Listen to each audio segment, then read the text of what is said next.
नमस्कार दोस्तों, स्वागत है आप सभी का मेरे YouTube channel Mayank study point पे। दोस्तों आज हम लोग बात करेंगे MBA फोर्थ सेमेस्टर BFM के स्टूडेंट के ट्रेजरी मैनेजमेंट इन बैंकिंग के असाइनमेंट के ऊपर।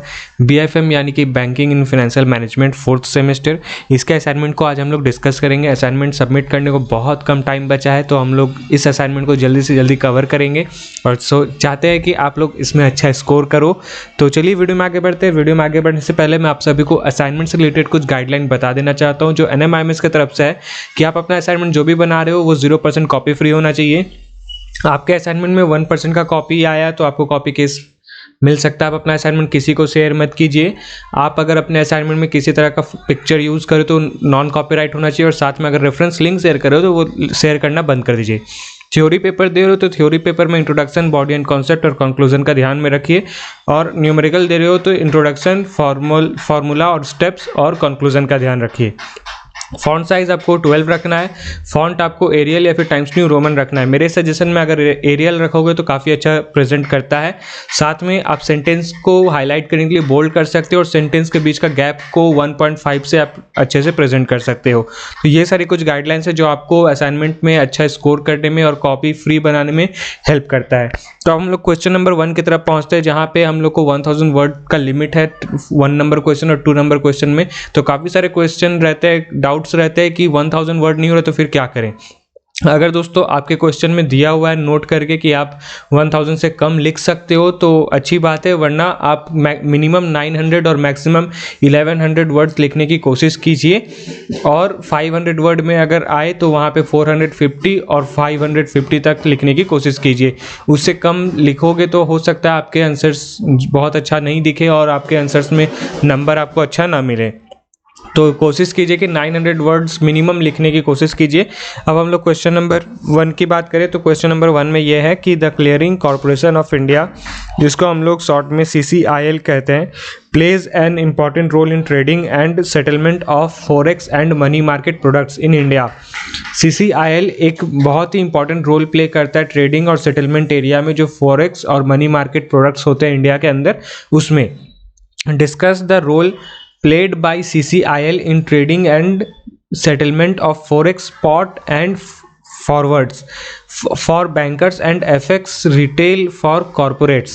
तो ये हमें इसके रोल को, ये कौन सा रोल प्ले करता है उसके बारे में डिस्कस करना है, और किस तरीके से ये हेल्प भी करता है बैंकर्स को, FX रिटेलर्स को, कॉर्पोरेट्स को, इन सभी के बारे में डिस्कस करना है। दोस्तों मैं आपको ये सजेस्ट करूँगा कि अगर आपके बुक से आपको नहीं मिल रहा आंसर, समझ में नहीं आ रहा आंसर, कि वो बुक में जो है वो आंसर से सेटिस्फैक्शन नहीं मिल रहा है, तो आप एक्सटर्नल सोर्सेज का यूज़ कर सकते हो। लेकिन आप कहीं से भी अगर आंसर लिख रहे हो, चाहे अपने बुक से लिख रहे हो या फिर एक्सटर्नल सोर्सेज से लिख रहे हो, आपको आंसर्स आपको अपने वर्ड में ही लिखने हैं, कॉपी करके नहीं लिखना है।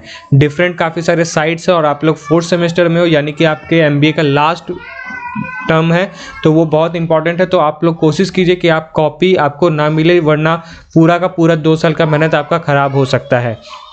तो क्वेश्चन नंबर 1 में हम लोग को ये बताना है कि डिस्कस करना है क्या रोल प्ले करता है CCIL। तो इसके लिए हम लोग ई बुक में चलते हैं। ई बुक हमारे पास यहाँ पे, और हार्ड बुक अगर आप यूज़ करो तो हार्ड बुक का पेज रेफरेंस भी आपको इस वीडियो में मिल जाएगा। तो ई बुक के अंदर हम लोग पेज नंबर 52 में चलते हैं। पेज नंबर 52 के अंदर हम लोग को सेटलमेंट मैकेनिज्म 2.9 मिलता है।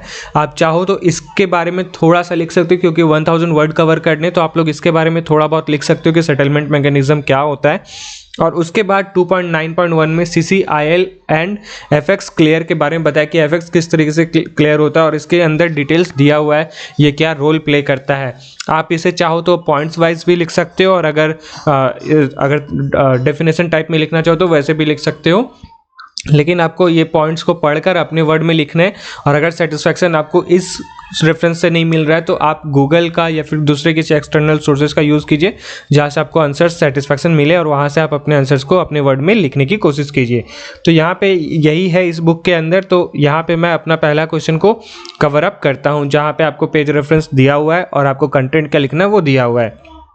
क्वेश्चन नंबर 2 पे यहाँ पे बोला गया कि discuss the various money market products traded and settle through clearing corporation of India among the various market participant, आपको यहाँ पे वेरियस मनी मार्केट के जो प्रोडक्ट्स हैं जो ट्रेड होते हैं, सेटल्ड होते हैं CCIL के द्वारा, उनको डिस्कस करना है। जो अलग अलग डिफरेंट टाइप्स होते हैं, जितने भी अलग अलग स्टेप्स होते हैं, वो सभी चीज़ों को आपको डिस्कस करना है। और वेरियस मार्केट पार्टिसिपेंट्स क्या है, वो सभी को डिस्कस करना है। तो इसके लिए पेज नंबर 139 में चलते हैं हम लोग। पेज नंबर 139 के अंदर आप लोग को मनी मार्केट के बारे में थोड़ा बताना होगा। वैसे आप लोग तो BFM में तो आपको मनी मार्केट के बारे में अच्छे से मालूम होगा, नहीं मालूम है तो आप लोग 5.3 का कंटेंट लिख सकते हो, पढ़ सकते हो, समझ सकते हो कि मनी मार्केट क्या होता है, वो किस तरीके से काम करता है। और उसके बाद आप थोड़ा सा नीचे करोगे तो आपको constituents of the money market, major players and money market instruments के बारे में पता चल जाएगा। इनको पढ़ना है, इनको अपने वर्ड्स में लिखना है। और ये जो पॉइंट्स दिए हुए ऑर्गेनाइज सेक्टर और अनऑर्गेनाइज सेक्टर, इनके बारे में भी आपको अच्छे से डिस्कस करना है, डिफाइन करके हर एक चीज़ों को अच्छे से डिस्कस करना है। अब चाहो अगर आपके पास वर्ड बच रहे हैं तो आप यहाँ पे हर एक पॉइंट्स के एग्जाम्पल्स भी दे सकते हो, जिससे एग्जाम में आपको नंबर स्कोर करने में और ज़्यादा हेल्प मिलेगा एग्जाम्पल दोगे तो इसके जितने भी वेरियस स्टेप्स होते हैं, इंस्ट्रूमेंट्स होते हैं, इन सभी को आपको बताए रखना है, बताना है, हर एक चीज़ को अच्छे से डिटेल्स करके बताना है। ओके, तो ये आपका क्वेश्चन नंबर 2 का पॉइंट्स हो गया। दोस्तों क्वेश्चन नंबर 3 में जाने से पहले मैं आप सभी को एक छोटा सा मौका देने जा रहा हूँ, जहाँ पे आप एक रिव्यू देके 100 रुपीज़ से लेके 5000 रुपीज़ तक की अर्निंग कर सकते हो। लिंक नीचे डिस्क्रिप्शन में होगा, वहाँ पे आपको उस लिंक पे क्लिक करना है। वो शिक्षा.com के पोर्टल पे लेके जाएगा, जहाँ पे आपको रिसेंट कॉलेज या फिर आपके पास्ट कॉलेज का एक्सपीरियंस शेयर करना है। और वो एक्सपीरियंस शेयर करते ही आपके पेटीएम वॉलेट पे 100 रुपीज़ से लेके 5000 रुपीज़ तक की अर्निंग का ट्रांजेक्शन आपको नोटिफिकेशन आएगा। तो दोस्तों इसका जल्दी से जल्दी इसका फ़ायदा उठाएं, क्योंकि ये बहुत ही लिमिटेड टाइम के लिए है। तो अब हम लोग क्वेश्चन नंबर 3A और 3B की तरफ चलते हैं। क्वेश्चन नंबर 3A और 3B की बात करें तो यहाँ पे 3A में एक केस दिया हुआ है, prudent interest rate management ensures banks profitability and overall inflation stability in any economic. Discuss the impact on banks profitability and inflation when repo increases and reduces respectively. और नीचे दिया गया highlight the differences between repo rate and reverse repo rate. तो आपको इन दोनों के बारे में डिफरेंस बताना और उन दोनों का इन्फ्लेशन के बारे में बताना कि बैंक्स प्रॉफिटेबिलिटी क्या है।